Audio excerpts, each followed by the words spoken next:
President Obama's visit to Cuba next week comes after recent government crackdowns against political dissidents in the communist country. Human rights advocates want the president to speak out against the abuse and use America's power as leverage. Heather Sells brings us that story. Since President Obama resumed relations with Cuba in late 2014, government persecution there has only increased. Since November, political arrests have spiked, reaching more than 1,100 arrests a month. And so far, 2016 is on course to be a record-setting year for human rights abuse. I mean, the fact that there are still people being imprisoned in the Western Hemisphere, 90 miles away from America, simply for what they believe, I think all of this should be of great concern. Critics charge the president's move has actually encouraged this attack on basic rights.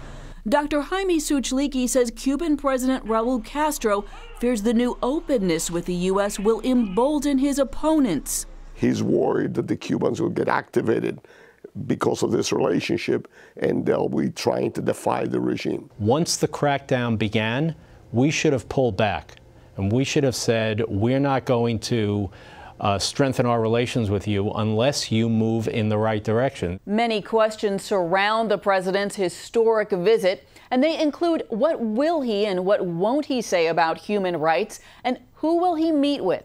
If he gets to meet with dissidents, if he actually speaks out about human rights, he can have a major impact. He can loosen up that society. He can embolden dissidents, and he can put that regime, as it should be, on the defensive. The fact that our government, and right now where it's in a position of greatest leverage, that the Cuban government wants as much as it wants so much from us, we can and we should be asking for these improvements. Others, like Suchliki, see the president's ability to drive change as limited. Obama will tell Raul, look, we need to improve in that area. Raul will say sure, and that's the end of it. Castro plans to step down in 2018. Suchliki believes the priority of maintaining control and a smooth transition will trump any move to improve human rights. Obama supporters, however, believe a push towards greater communication and economic ties could lead to political independence one day and improved human rights for now. Heather Sells, CBN News.